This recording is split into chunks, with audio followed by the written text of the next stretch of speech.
I measure the success of Rebel News journalism in various ways. Sometimes the reaction we get, sometimes if we change public policy, but the depth of the reaction, not just journalistically, but in terms of people chipping into the legal defense fund, tells me the case of Lindsay, Ontario native Jeremy McDonald has struck a chord not just with Ontarians, but with people across Canada. You know the story. Jeremy McDonald asleep in his home at 3 a.m., which is a good thing to do at 3 a.m., when someone breaks into his home with a crossbow, which is a weapon that means to kill. Incredibly, McDonald manages to get the best of it, and in an altercation leaves the intruder, a serial criminal known to police. Well, I won't describe the details of it. I'll let the court hear them. But let me just say the intruder was repelled. Police came, charged the intruder, but also charged Jeremy with very serious offenses. I think assault with a weapon was the name of one, or aggravated assault. These are not minor charges. And if the intruder happens to die, and I hope he doesn't, those charges could be elevated to manslaughter. So what is the state of self-defense in Canada, especially in your home? There is no excuse whatsoever. There's no lawful justification for breaking into a man's home at night. So why is it that the police have charged him? We've done some talking and interviewing on this subject. My colleague Tamara Ugolini talked at length with a criminal lawyer on the matter. But I think an excellent survey of the state of the law was done by Tristin Hopper, a columnist with the National Post. In his compendium called First Reading, he writes, "You can legally shoot, stab, and bludgeon home invaders in Canada, but that doesn't mean prosecutors won't put you through a years-long legal odyssey." And joining us now to talk about that is Tristin Hopper. Tristin, thanks so much for making the time. You really went through these cases. How did you find them all?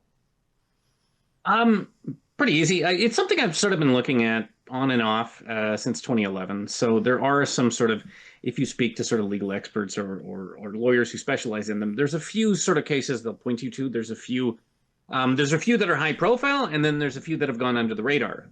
So I guess what's interesting about Lindsay, Ontario is this is obviously getting a lot of attention. You have everybody from Daniel Smith to Doug Ford weighing in on them.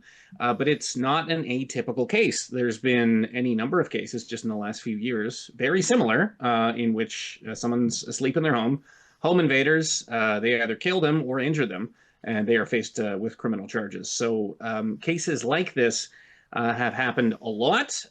This one, probably because crime is so high right now, and it's easy for all of us to sort of imagine ourselves in the shoes of Mr. McDonald, is getting more attention than is typical. I think you're right. I think there's a few layers. First of all, this guy is a known serial criminal, and he was out on the street. I think that bothers a lot of people, and we hear that story more often than the opposite. I think the brazenness of it, I mean, breaking into a house at that hour, and there were accomplices on the street, and the crossbow is just crazy.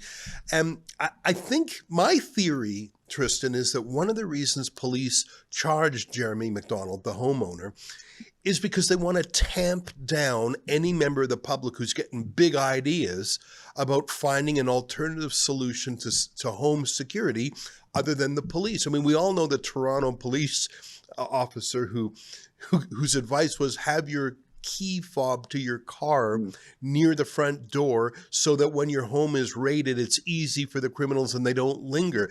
If that is what the state does to protect us, maybe some more adventurous men are going to say, yeah, you know what? I'll let others take that advice. I'm going to defend my own house. My theory is police charged Jeremy McDonald not because he did something wrong, but because they want to set an example and stop anyone else from thinking of defending themselves. What do you think? It's keeping the peace principle. So, deeply embedded in Canadian culture is this idea that we keep the peace rather than doing the right thing. And those are very different things to do. I mean, an issue you covered quite often is all these anti-Zionist protests on the streets all the time. I mean, the right thing would be to stop, open terror supporters from, illegally blockading roads.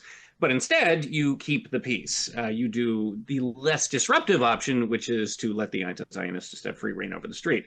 Yeah, you could argue about it from that perspective. The pattern I saw when I was looking at, because there are cases, there was one in Alberta, one I found in Ontario, in which there is a dead or injured home invader and no charges are laid. So you have a homeowner who was not put through this legal odyssey that Mr. McDonald's put through. The ones I looked at in which that wasn't the case, and usually the pattern is you're hit with second-degree murder or manslaughter or assault charges, and you're arrested. You have strict bail conditions. You have to spend tens, if not hundreds of thousands of dollars on your legal defense, and then a few months later or 2 years later, the Crown ends up dropping the charges. You basically put through this 2-year legal odyssey. Now, in all of those cases, and this isn't universally the case, the homeowner, there was something that they weren't squeaky clean. Right. So maybe their son sold drugs from his bedroom. Maybe there was one illegal .22 firearm in the house. Maybe they were facing unrelated drug charges somewhere else. So police are called to the scene. There's a dead guy on the ground, and they say, "Well, you've got drug. How do we know that this wasn't just a drug dead gone wrong?" So rather than actually investigating the true case of it, you just have an imperfect individual who was still placed in a dangerous situation and had to defend themselves. You just refer it to Crown, and the truth eventually comes out. But in the interim, whether it's 5 months or 2 years, you put this essentially innocent individual through a legal hell. That seemed to be the pattern that emerged for me. It was just police, rather than determining what the case was here. You found, you saw a marijuana pipe, and you said, "No, okay, this is a job for the prosecutors," rather than getting to the root of what actually happened. I think that's a very wise perception. I think you're right.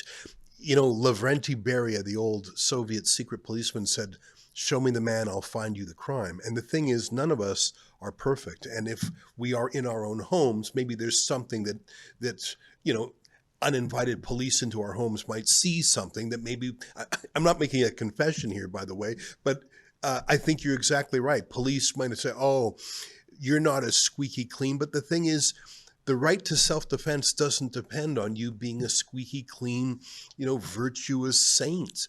And that what I love about the castle doctrine, as the law is sometimes called, where a man's home is his castle, it's ancient. It's not just an idea cooked up in the United States. It's an ancient principle from the United Kingdom, from which we take our laws also. And in particular, the king or his soldiers cannot come into your house without a warrant. Imagine that. You're in a kingdom, especially centuries ago, but the king himself cannot bust down your door without a legal reason. And I find that so important to our whole notion of our place in democracy, property rights. Just so many things depend on that. We don't seem to have that. I take your point. In the end, we have that, but anyone who dares to assert that right is put through 2 years of hell first. That's what your report basically says. Yeah, the typical response is, if someone breaks in and you've injured or killed them, you're probably going to be arrested that night. The best case scenario is that you're home the next morning and no charges are laid, and that does happen. If you're an imperfect individual and, the people profiled, they didn't do anything wrong, but maybe they weren't just an upstanding member of the Rotary Club who just happened to have someone in their basement. They lived in a rough neighborhood. Things have gone wrong in their lives. So it seemed to be more of a case of just bad police work. Now, I guess one factor in the police's defense is, if you've actually killed someone and you're guilty of it, you almost always claim self-defense. Right. So it's the most common cause. So police show up, there's a body, you killed him over a drug debt. You say, "Oh, he charged in and he tried to kill me, so I had to shoot first." Yeah. So there's been several cases which did not succeed at the Supreme Court level, in which you've had a pretty obvious case of it's a gangland killing or it's a crime of passion. Someone claims self-defense and that's slapped down by the courts. So I guess I would argue in these cases, it's the job of the police, before that 2-year legal odyssey has proceeded, to sort of determine what is the truth. This person claiming self-defense is potentially different than the actual criminal claiming self-defense to get away with killing someone.